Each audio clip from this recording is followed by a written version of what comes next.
Indonesia, the crossroads of two mighty oceans, where the waters of the Indian and the Pacific converge. Powerful currents help feed the most vibrant coral reef system on Earth.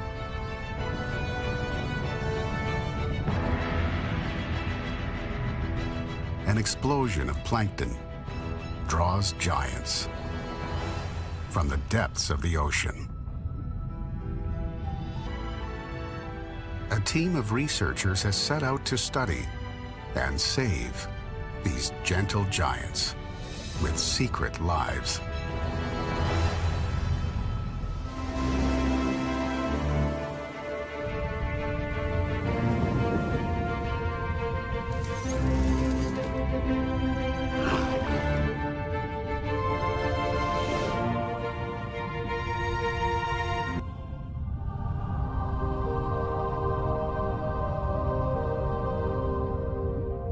The giant manta ray,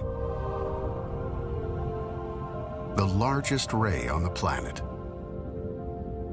nearly as wide as a tennis court, as heavy as a car. One of the world's largest fish, fueled by some of the ocean's smallest creatures.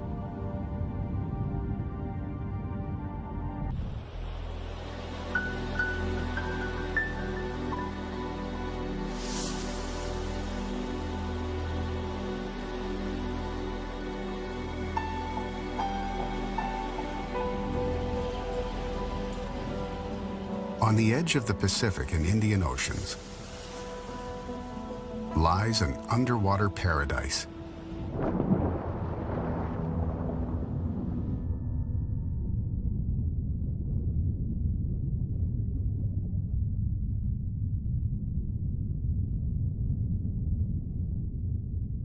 Raja Ampat, a coral garden packed with mesmerizing marine life, and one of the only places on Earth. Raja Ampat is located in the remote eastern corner of the Indonesian archipelago, more than 1,000 miles south of the Philippines.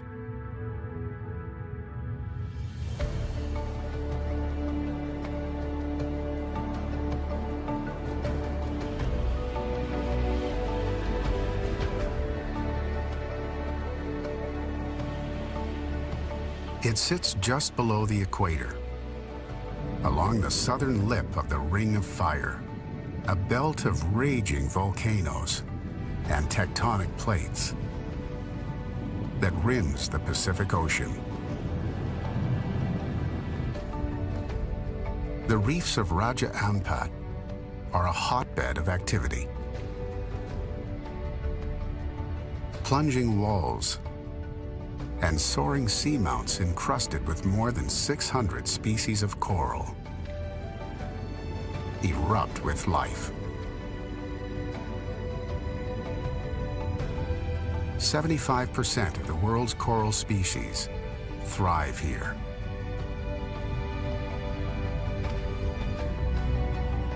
And more than 1,700 species of reef fish call these corals home.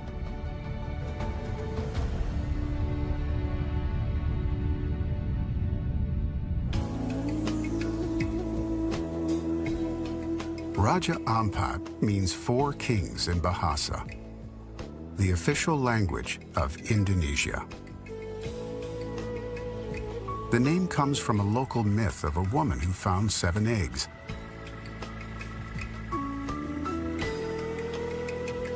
From these eggs came 4 kings, who occupied 4 of the archipelago's largest islands, known today as Raja Ampat.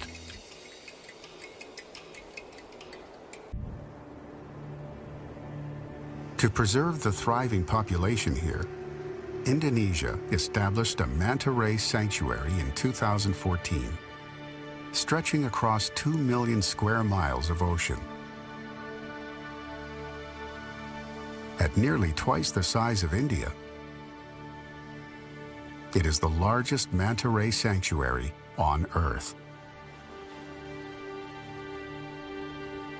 Fortunately, and so we've seen really an awakening about the need for conservation. Dr. Mark Erdman and the team at Conservation International want to protect these charismatic creatures. He now uses his knowledge of these waters to track Indonesia's manta ray population. From our photo ID database that we have of the manta rays, and something just under 200 individuals of the oceanic manta ray here. It's a really, really unique place for manta rays and really important that we protect it.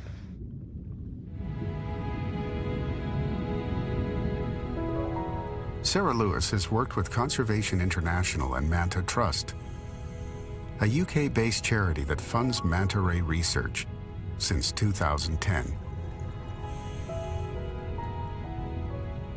She and Mark are using a database of photos to help track the populations of mantas here in Raja Ampat and throughout Indonesia. We have a lot of individuals to ID in this population, which is very exciting. Raja Ampat's manta ray population could be as high as 3,000. So far, Sarah has identified just 600. The team still has a lot of work ahead of it, and Indonesia's powerful currents don't make it easy. The Indonesian archipelago is bound by two great oceans.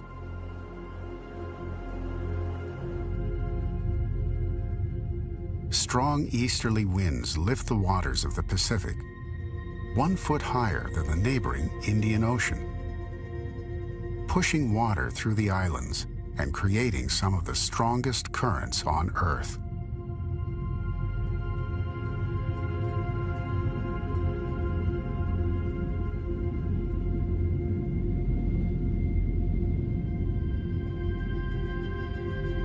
For the tenants of the reef, these currents present both rigors and rewards.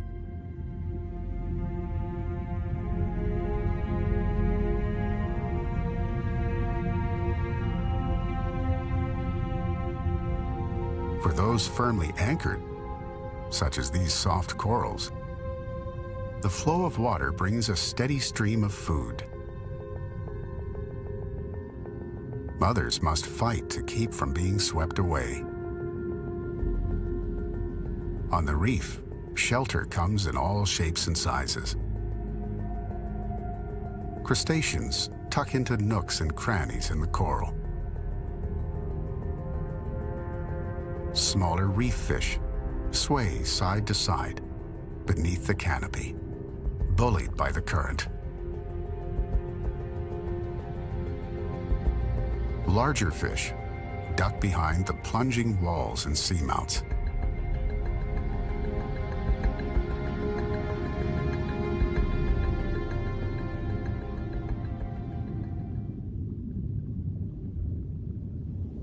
For researchers, currents are one of the most underestimated and overbearing of all obstacles.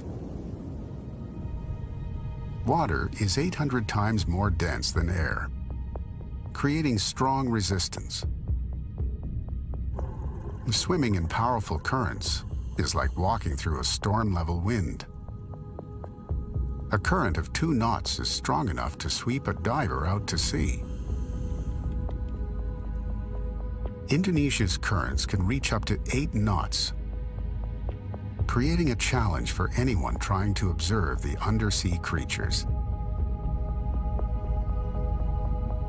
Assuming that and stay in position. Reef hooking allows divers to stay put without exerting any energy.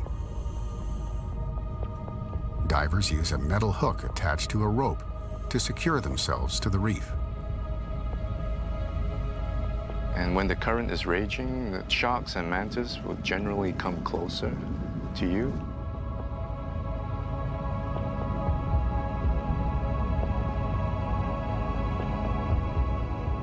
So if you're lucky, they could come by and hover over you in the current.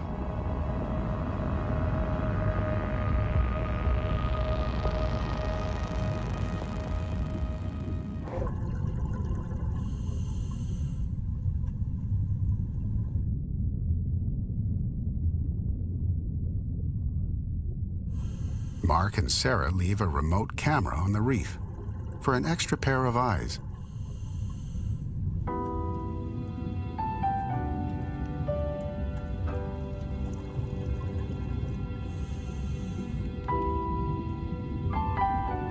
Meanwhile, their colleagues Abam and Abdi patrol a tried-and-true mantis site.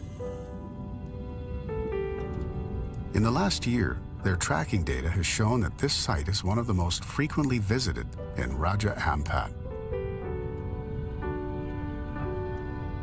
Abam assembles a pole spear so he can get close enough to attach the tracker.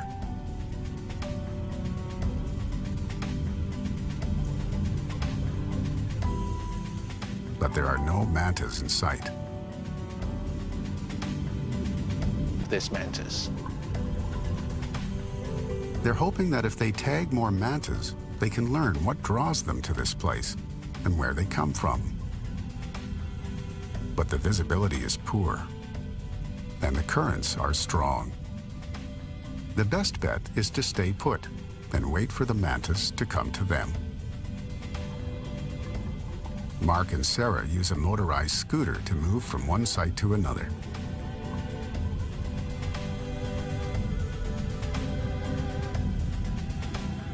They scour the reef,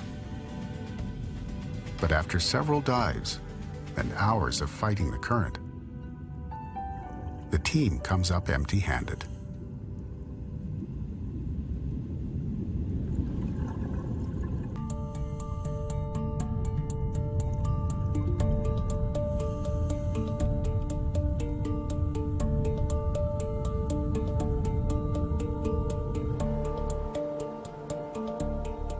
But more shocking than what the divers didn't see underwater, it's a big find because typically oceanic mantas and reef mantas aren't seen in the same area, let alone on the same reef. As a general matter, of course, around the world, there's very few places where you get both reef and oceanic mantas together. Raja Ampat is one of those few places where you do see it, but for the most part, they still segregate. Both species live their lives out in the open ocean, visiting reefs to feed and to be cleaned.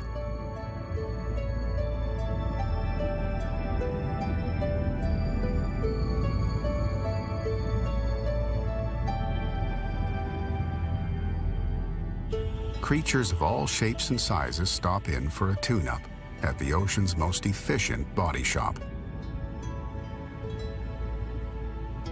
Smaller reef fish, like these cleaner wrasse, are specialists at removing parasites and dead skin from larger fish. Butterfly fish specialize in repairing bite wounds. Cleaner shrimp tend to concentrate on the mouth.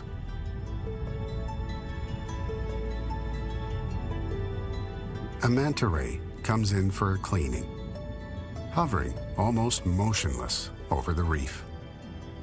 A host of cleaner fish greets the long-distance traveler. Gills flared, mouth open, and wings spread wide. The manta ray advertises the areas that need detailing.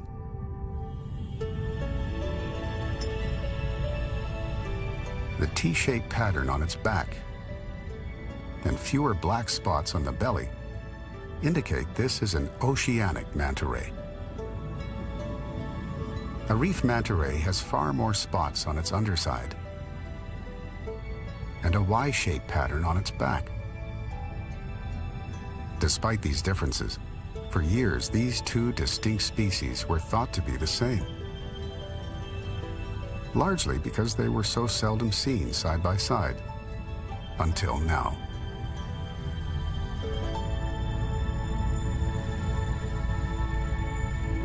They have their own separate types of cleaning stations. This is a case where you've got them, both species, using the same cleaning station. That was something we've never.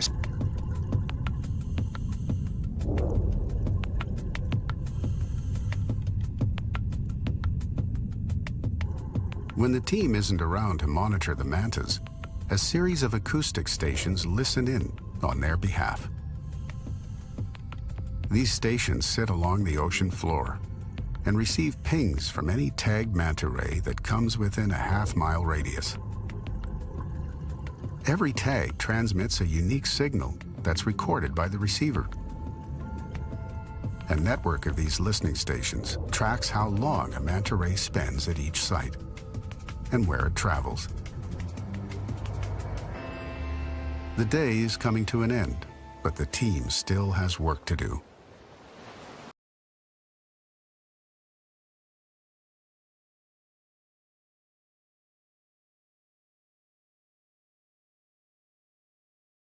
Mark and his dive partner, Eddie, managed to locate the listening station. It's a simple but effective setup. A rope is chained to a sturdy piece of coral on the ocean floor. The receiver is attached to the rope to detect any tagged mantas that pass by.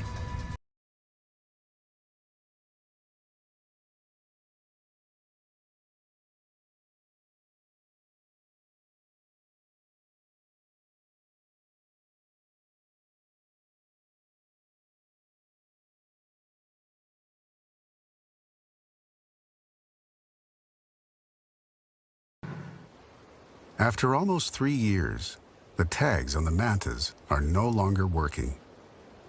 With the old tags now out of commission, the pressure's on tomorrow to tag as many new mantas as possible.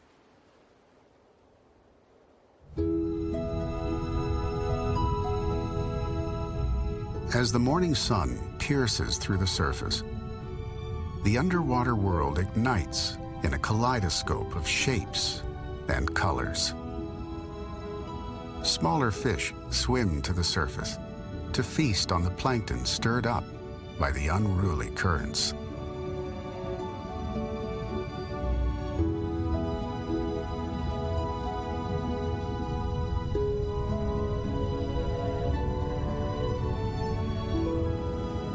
A tornado of tiny bait fish whips through the water.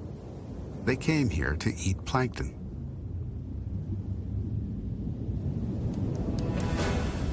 A shoal of pygmy devil rays, cousins of the manta ray, pursues the bait fish.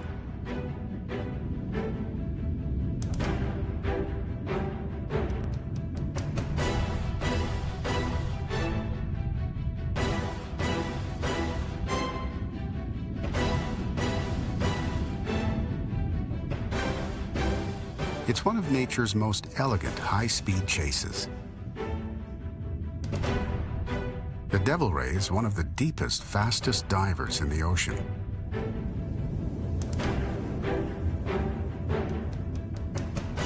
It can descend more than a mile.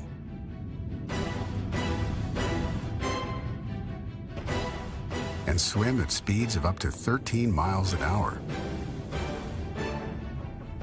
Nearly 3 times faster than an Olympic gold medalist swimmer.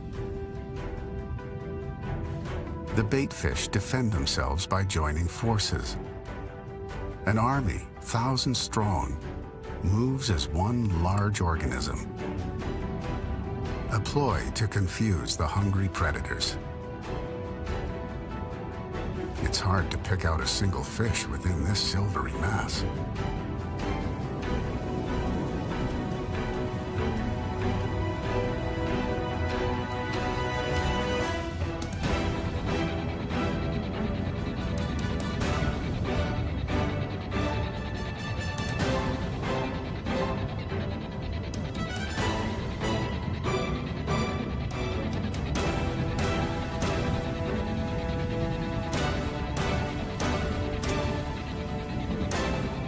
Several fall out of line, and the devil ray zeroes in on its target.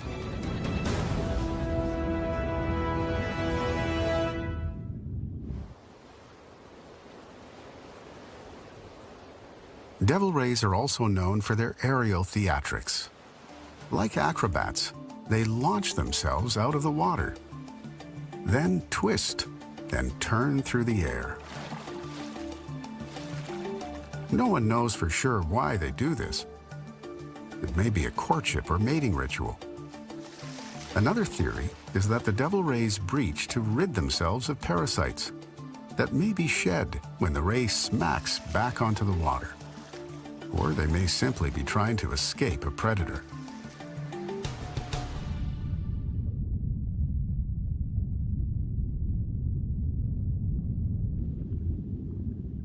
Manta rays are also known as devil rays, thanks to the pair of horn-like fins extending from their mouths. While feeding, the manta's fins unroll to direct plankton into its mouth.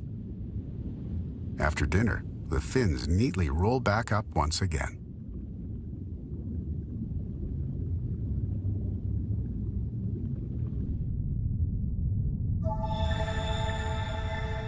Manta rays are filter feeders.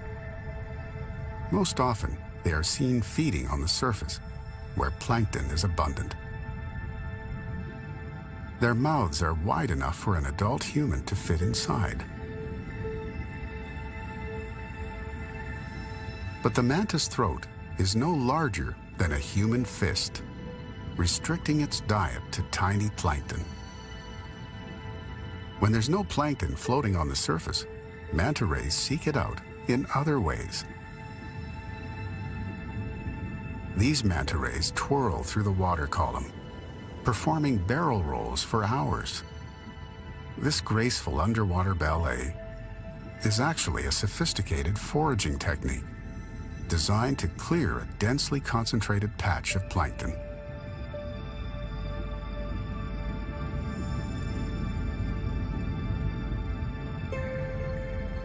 Both the surface and midwater feeding methods require specialized filaments called gill rakers that filter food.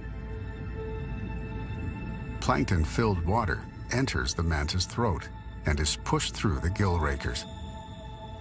The water comes out through gill slits on its belly, while the plankton is trapped inside.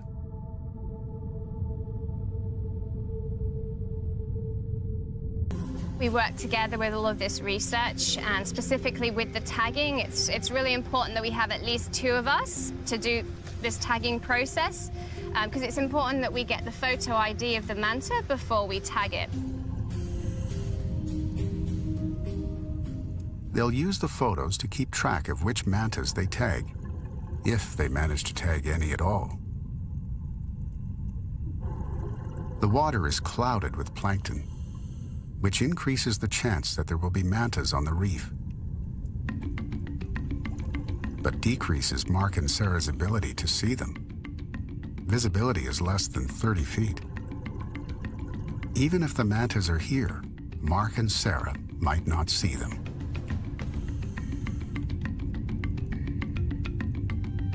Through the cloud, Sarah spots a moving shape.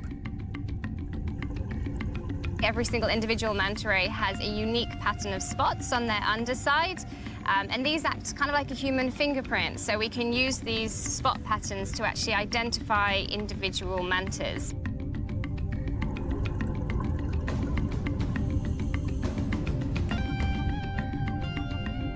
She positions herself beneath its belly for the perfect shot.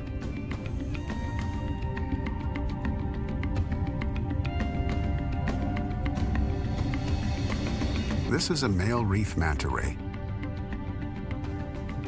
Mark approaches cautiously, careful not to spook him. Tagging requires focus and precision. He has to aim the pole spear at a small area in the crease of the wing, where it won't hurt the manta or limit its mobility. Success.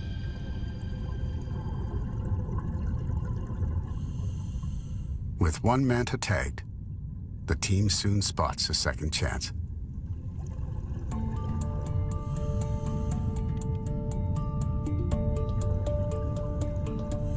Sarah tucks beneath to get a photo ID. Mark waits for his signal. then edges forward. Another tag is in. The quick jab feels like being poked with a vaccination needle, but a little discomfort now will save this species later. After a successful day, Sarah is eager to upload her photos. As night sets in, the team sets out.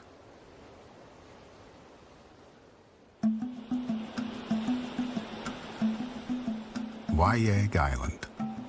More than 350,000 acres of lush atolls and vibrant corals. Limestone islands rise from the water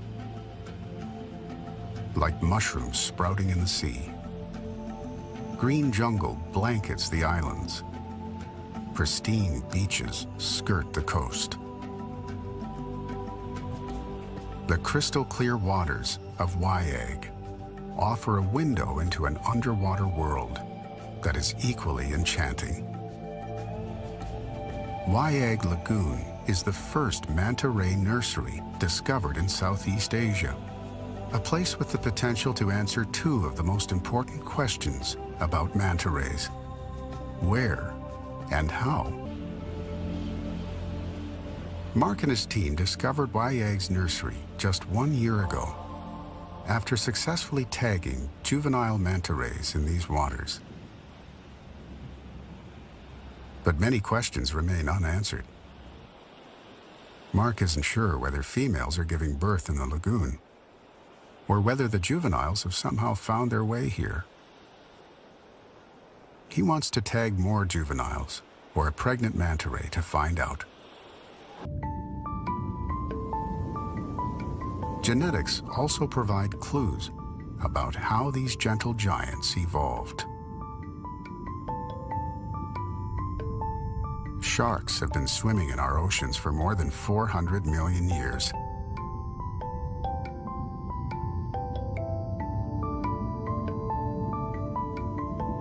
Scientists believe rays originated from sharks more than 150 million years ago.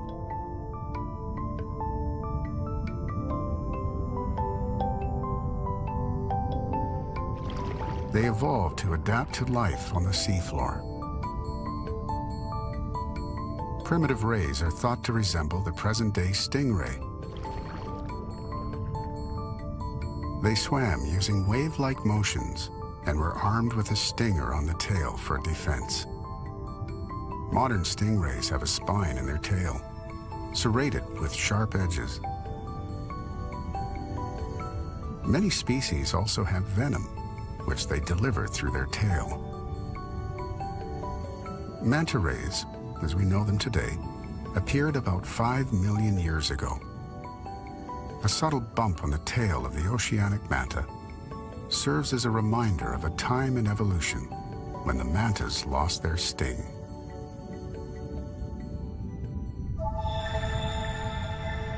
Both manta ray species can be either one of two color patterns, called color morphs.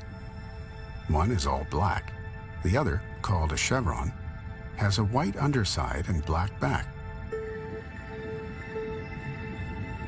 Black morph manta rays have a recessive gene and typically make up only 25% of the total population.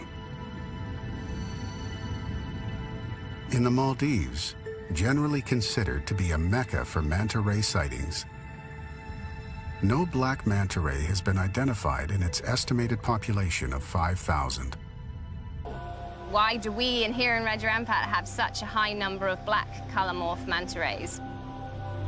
Of sharks means there are no predators to eat them.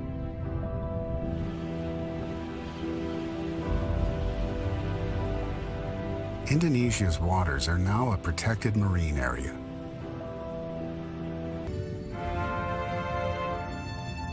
From the fight to save these beautiful rays,